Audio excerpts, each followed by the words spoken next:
계시록은 핍박받는 초대교인들에게 새하늘과 새 땅에서 하나님 나라가 완성된다는 사실을 알게 하므로 그들의 신앙을 굳게 지키고 믿음을 지키고 주 예수 그리스도를 섬기는 일에 자로나 우로나 치우치지 않도록 사도 요한을 통하여서 주신 말씀입니다. 요한계시록은 그 어떤 성경보다도 특징이 있는데 암호적 상징적 말씀이 많이 담아져 있습니다. 무슨 말씀을 하실 때 다른 성경에는 직접 하셨지만은 계시록에서는 직접 하시지 않고 상징적으로 어떨 때는 암호적으로 이렇게 말씀을 하셨습니다. 예를 들자면 성경책을 두루마리책, 나팔 혹은 금대접, 인으로 봉함, 인친다, 또 영, 여인, 바람 등등 상징적인 표현이 참 많이 있습니다. 특별히 숫자적인 상징이 많이 있습니다.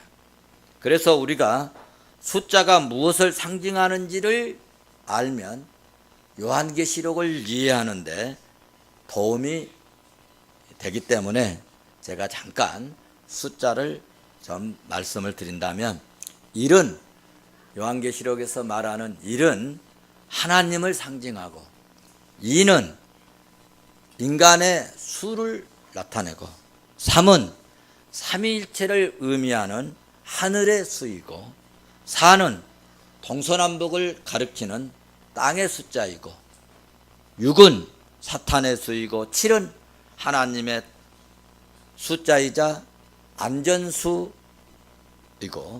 10은 세속적인 안전수입니다. 그래서 요한계시록에는 7과 관련된 여러 형태의 내용이 나오는데, 이것을 요한계시록의 문학적 구성이 유대인들의 배경으로 쓰여졌고, 유대적인 유대인들의 이 배경을 갖고 있기 때문에 이렇게 기록한 것입니다. 예를 들자면은 우리 1장 2장에서 봤듯이 7교회 혹은 7재앙, 또 7가지 나팔 재앙, 또 7가지 이제 대접 재앙, 7 금초대, 7 천사, 7 별, 7 뿔과 7 눈을 가진 어린 양, 또 7 머리와 7 왕관을 쓴 용, 7 머리를 가진 짐승, 이런 말씀들이 이렇게 상징적으로 기록되어졌습니다. 특별히 믿음의 사람들이 기쁨과 감격스럽게 읽고 보아야 할, 눈을 크게 뜨고 보아야 할 말씀은 7가지 복 있는 자들에 대하여 요한계시록에서 언급하고 있습니다. 오늘 우리가 공부하는 계시록 7장 1절에서 상징적인 말씀으로 메시지를 시작하고 있습니다. 1절을 봐보세요. 이 일 후에, 같이 보실까요? 이 일 후에 내가 내 천사가 땅 내 모퉁이에 선 것을 보니 땅의 사방에 바람을 붙잡아 바람으로 하여금 땅이나 바다에나 각종 나무에 불지 못하게 하더라. 무슨 말씀입니까? 내 모퉁이, 내 천사, 또 바람, 또 나무들, 이런 말씀들이 나오고 있습니다. 여기 내 모퉁이나 바람은 자연 환경을 상징하는 말씀인데, 제가 지난 시간에 말씀드리기를 마지막 때가 되면 견디기 힘든 핍박이나 뭐가 온다고요? 재난이 온다. 마지막 때가 되면 견디기 힘든 핍박이나 무엇이 온다고요? 재난이 온다. 1절에서 그러므로 상징적으로 하신 말씀은 좀 이렇게 이제 풀어서 말씀드린다면, 네 모퉁이는 온 세상을 말합니다. 당시 사람들은 지구가 지금처럼 원형으로 둥그렇게 된 것으로 생각을 못했어요. 정사각형이나 장방형으로 지구가 평평한 것으로 그렇게 생각을 했습니다.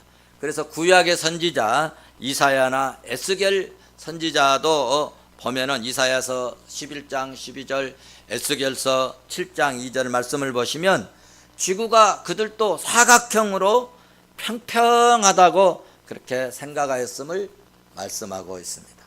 그래서 본문에서 땅 네 모퉁이는 각기 이 지구의 끝부분, 그러므로 네 모퉁이라고 하는 표현은 전 세계를 의미하는 말씀이고, 땅 사방의 이 바람은 전 세계적으로 불어오는 바람을 가리키는 말씀입니다.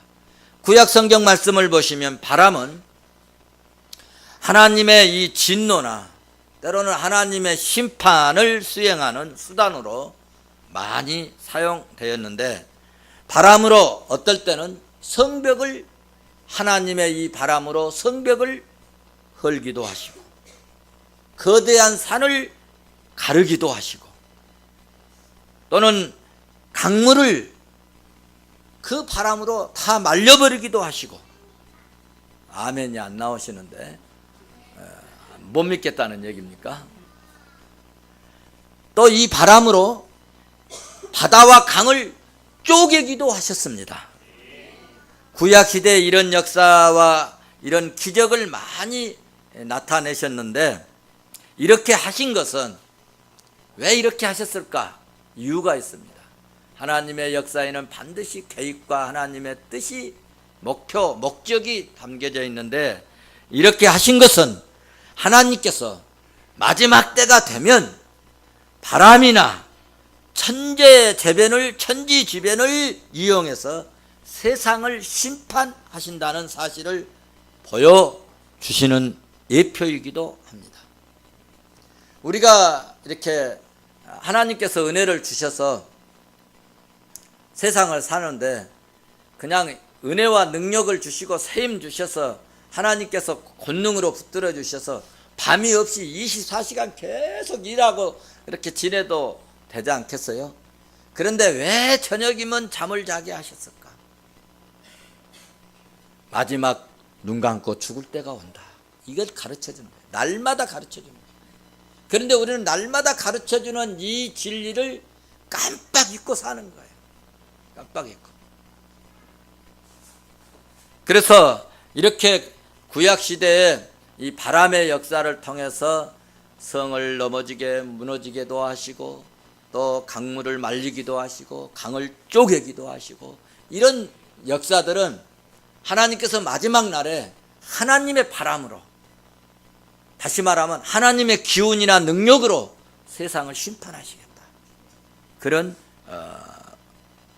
의도에서, 그런 예표로 이렇게 역사하신 것입니다. 그런데 오늘 본문 1절에 중요한 사실은 이 바람을 잡아두겠다는 겁니다. 이 바람을 잡아두겠다. 뭐하러? 왜 잡아두시는가? 3절에 가서 말씀을 하십니다. 우리 하나님의 종들의 이마에 인치기까지, 우리가 우리 하나님의 종들의 이마에 인치기까지 땅이나 바다나 나무들을 해하지 말라 하더라 라고 말씀했습니다. 여러분, 오늘 이 세상에 일어나는 현상을 한번 봐보십시오. 세계적으로 바람이 많이 부는지 모릅니다. 싸움의 바람, 전쟁의 바람, 혼란의 바람, 혼탁의 바람. 북한의 김정은은 남한을 불바다로 만들어 버리겠다고 협박하는 바람이 지금 계속 불어오고 있습니다. 미국의 B-1B 전복 폭격기는 오산에 역사상 처음으로 지금 착륙해 있습니다. 유사시 평양을 초토화시켜 버릴 준비를 하고 있습니다. 중동이나 시리아 전쟁은 지구촌을 시끄럽게 하고 있습니다. 한국은 지진으로부터 안전지대라고 보통 말하지만 하였는데 경주에 계속되는 강한 오천 지진 이후에 400번 이상의 여진이 계속되어서 경주 시민들은 공포에 떨면서 신문에 보니까 생존 배낭을 준비하고 지진에 대한 보험은 없나 지진 보험을 알아보고 고층 아파트는 금매가 속출하고 생존 배낭에 초콜릿, 햇반, 스팸, 참치, 에너지바, 김, 생수, 침낭, 우비, 여벌옷, 물티슈, 담요, 핫팩, 손전등, 보조 배터리, 미니 라디오, 생리대, 또 마스크 등등을 준비하고 아차하면 밤중에 튀어나갈 준비를 하고 있는 상황을 신문에는 보도되고 있습니다. 9월 24일 새벽에는 쌍문동에서 화재가 일어났습니다. 꼭두 새벽에 온 아파트 식구들이 하얀 불에 피난하느라고 난리가 아니었습니다. 세상이 난리인 것 같습니다. 본문 1절 말씀처럼 땅의 모퉁이 사방에서 바람이 불고 일어나고 있습니다. 이 말씀은 전 세계적인 동서남북 온 사상에 환난의 바람, 전쟁의 바람, 재앙의 바람, 지진과 쓰나미 같은 고통의 바람, 이 핍박의 바람, 이 냉정한 바람들이 무섭게 불어오게 된다는 것입니다.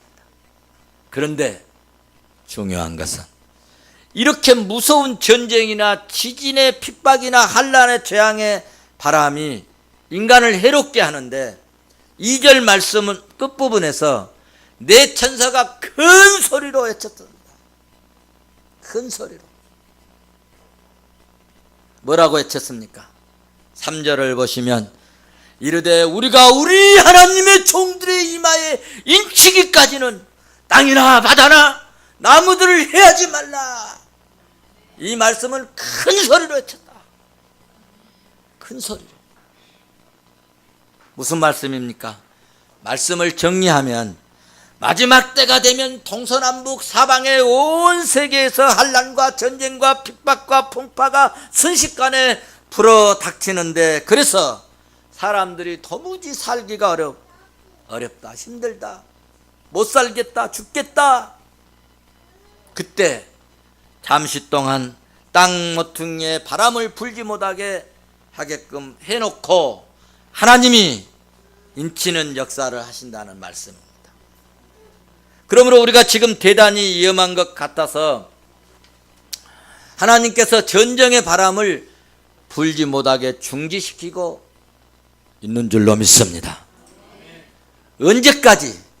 구원의 백성, 하나님께서 구원해 주시기로 작정된 백성들이 다 예수 믿고 구원받는 역사가 이루어질 때까지. 마지막 날에 예수 믿는 성도들은 하나님이 인치시고 그러므로 보호해 주실 줄로 믿습니다.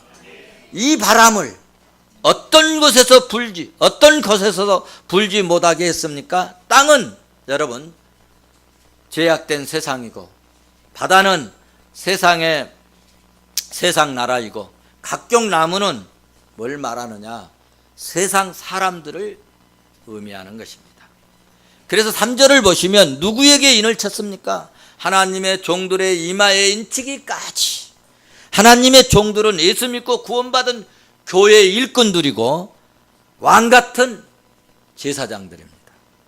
여러분 왕같은 제사장인 줄로 믿습니다. 저와 여러분은 주께서 핏불에 세운 교회의 일꾼으로 살아갈 수 있기를 주의 이름으로 축원합니다. 주의 종들이 되시기를 바랍니다. 사랑하는 성도 여러분은 이런 종들을 인치기까지 그 바람, 재앙의 바람, 환난의 바람, 핍박의 바람, 고난의 바람, 질병의 바람, 고통의 바람을 멈추게 하신다. 그러므로 우리가 신앙생활 잘해야 할 것은 대환난을 피하기 위해서는 믿음으로 선한 싸움에서, 영적 싸움에서 이기는 자가 되어야 합니다. 여러분, 하나님의 인은 하나님의 소유로 뜻하는 말씀입니다. 어떤 사람에게 인을 칠까요?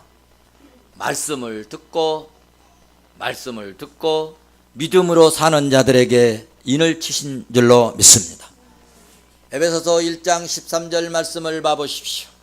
그 안에서 너희도 진리의 말씀 곧 너희의 구원과 복음을 듣고 그 안에 또한 믿어 약속의 성령으로 인치심을 받았느니라 라고 말씀하고 있습니다. 그러니까 어떤 사람에게 인치는가 하면은 말씀을 듣고 예수 믿는 사람들에게 인치는 거예요. 할렐루야. 믿는 자에게는 하나님이 성령으로 인치시면 그 어떤 어려움과 환난과 괴로움이 있어도 나는 하나님의 자녀라 라고 확신하게 되고, 여러분, 핍박을 이기게 되고 고난을 이기게 되고 환난을 이기게 될 줄로 믿습니다. 이기게 하신 하나님이십니다. 그래서 여러분, 계시록 초반에 계속 말씀하시는 것이 있습니다. 7교회에 누누이 강조한 말씀이 있습니다. 이긴다는 것입니다. 이기면 보좌에 앉게 하시고, 이기면 시험의 때를 면하게 하시고, 이기면 흰옷을 입고, 이기면 면류관을 얻고, 이기면 흰도리에 이름을 새겨주겠다고 말씀했습니다. 이기는 종들이 되시기를 주의 이름으로 축원합니다. 그런데 4절에서 인침받은 수가 몇 명이라고요? 14만 4천 명이라 말씀했습니다. 이 숫자 때문에 이단들이 등장하고 이단들이 많이 생기는데, 대표적인 종교가 여호와 증인 왕국회관이고 신천지 구원파입니다. 지난 9월 18일에 신천지 구원파가 장실 운동장에서 10만 명이 모였는데 아침부터 저녁 8시 30분까지 행사를 했는데, 국민일보 백상환 기자가 들어가려고 하는데 못 들어가게 하다. 근데 어떻게 가지고 그 장면을 이렇게 인턴 기자를 통해서 사진 몇 카트 찍고, 그리고 그 상황을 계속 지켜보았다. 지켜보고 그 신문에 난 내용입니다. 국민일보에 4가지 딱 그것을 하루 종일 그것을 살펴보고 떠오르는 단어가 4가지가 있었다. 첫째로, 저것은 거짓이다. 첫째 떠올린 것이. 두 번째로는, 저거는 북한 이 공산주의하고 똑같다. 세 번째로는 내부적인 결속을 위한 것이다. 네 번째로는 밀착형, 생활 밀착형 이단이구나 라고 정의를 해서 신문에 기고했습니다. 12시간 넘도록 꼼짝 않고 자리를 지키는 것을 보고 무언가 정말 홀리지 않고는 상식적으로, 그리고 그 재밌는 표현을 했어요. 기저귀를 차지 않고는 엉덩이가 아파서 그 시간 앉아있을 수가 없다. 기저귀를 찾든지 뭔가 홀려갖고 있었든지 둘 중에 하나다. 여러분은 예배 시간 1시간 반만 돼도 막 시계 쳐다보고 뒤에 몇 시인가 막 보고 그러잖아요. 그런데 아침부터 밤 8시 30분까지 일사불란하게 정말 북한 그 김정은을 위해서 마스케임을 하고 하는 그런 것들을 연상하게 하는 모습을 이렇게 보여줬다는 것입니다. 이단은 여러분 그렇습니다.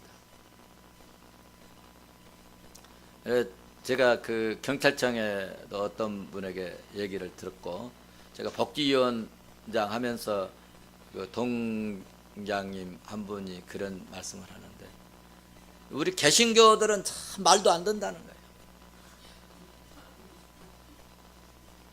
말도 안 듣고 목사님들도 약속을 탁 해놓고 안 지킨다는 거예요. 그런데 이단들을 이제 그들은 잘 모르는 거예요. 제가 이제 그분들이 이야기하는 분들이 다 이단이야. 예를 통일교나 무슨 구원파나 아주 선도 딱 그래놓으면 절대 안 넘은다는 거야. 그런데 우리 개신교는 안 넘은다 해놓고 넘어온다는 거야. 근데 우리는 자율성이 있고 그들에게는요 명령대로 움직인 거야. 명령대로. 그렇기 때문에 이날 신천지는 하늘 문화, 세계 평화, 강복이라고 하는 스티커를 부착한 사람만 입장시켰다. 역시 제가 늘 마지막 때가 되면 사람들이 뭘 이용한다고요? 평화를 이용한다. 평화. 그래서 역시 그들도 평화를 이용한 행사를 했습니다. 오늘 본문에서 말씀한 14만 4천 명은 문자적으로 14만 4천 명만 구원받기 때문에 이 안에 들어가야 구원받는다고 주장하면서 사람들을 미혹하는 여호와 증인이나 신천지 그런 내용이 아닙니다. 그런데 우리들이 꼭 알아야 할 것은 계시록은 비유와 무엇으로? 상징으로 가득 차 있고 모든 것이 암호적이고 상징이라는 사실을 꼭 기억해야 합니다. 14만 4천의 숫자적인 개념이 아닌 것임을 5절에 말씀합니다. 5절에서 8절을 말씀을 보시면 상징적인 숫자인 것을 우리가 금방 알 수가 있습니다. 5절에서 8절의 말씀이 뭡니까? 무슨 말씀이 나옵니까? 12지파가 나옵니다. 12지파가 나와요. 구약시대의 이방인들이 구원을 받으려면 이스라엘의 이 12지파 안에 반드시 속해 있어야 됩니다. 그래서 12지파가 다 들어있습니다. 그렇기 때문에 여러분 인구가 증가되든지 또 사람 수가 완전히 적어지든지 이스라엘의 12지파는 항상 있습니다. 항상 있어요. 마찬가지로 신약시대에도 믿는 사람들은 모든 교파는 다양하지만 나름대로 무슨 안에 들어가 있어야 돼요? 교회 안에 들어있어요. 교회에 등록하는 게 굉장히 중요한 거죠. 교회 안에서 믿음 생활하는 자들을 의미하는 것입니다. 그래서 우리는 푸른송교회라고 하는 교회에 여러분 등록을 하시고 이렇게 출석을 하시는 것입니다. 그러므로 14만 4천은 12,000에 12, 12를 곱한 숫자입니다. 각 지파마다 인을 받는 사람의 수가 다 12,000이에요. 각 지파마다 한 명도 더하고 뺀 게 아니에요. 각 지파마다 몇 명이라고요? 12,000여, 12,000여, 12,000여, 12,000여 12번 나오잖아요. 12번. 그러니까 신약교회는 구약 이스라엘의 회복일 뿐만 아니라 깨어서 12를 곱하고 거기서 1000을 곱한 숫자입니다. 이것은 신약교회가 구약 이스라엘보다 훨씬 더 부흥되고 구원에 이르게 될 것을 보여주는 그런 의미이기도 합니다. 그런 의미에서 14만 4천이라는 숫자는 단순히 문자적인 구원받는 숫자가 아니라 예수 믿고 구원받아 예수 피로, 예수님의 피로 세워진 교회에 소속된 하나님의 일꾼, 주의 종들의 전체를 의미하는 말씀입니다. 한번 받아서 하십시다. 14만 4천은 구원받은 총수입니다. 네. 그래서 여러분 구원파들은 14만 4천만을 하나님이 구원시키는 인치시는데 우리 교단 안에만 들어와야 14만 4천의 그 숫자가 채워진다. 그래서 그들은 14만 4천을 채운다고 그렇게 얘기를 하고 들어오면 못 나가게 합니다.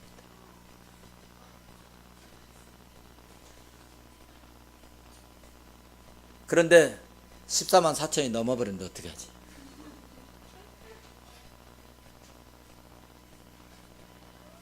그만해야 되잖아요.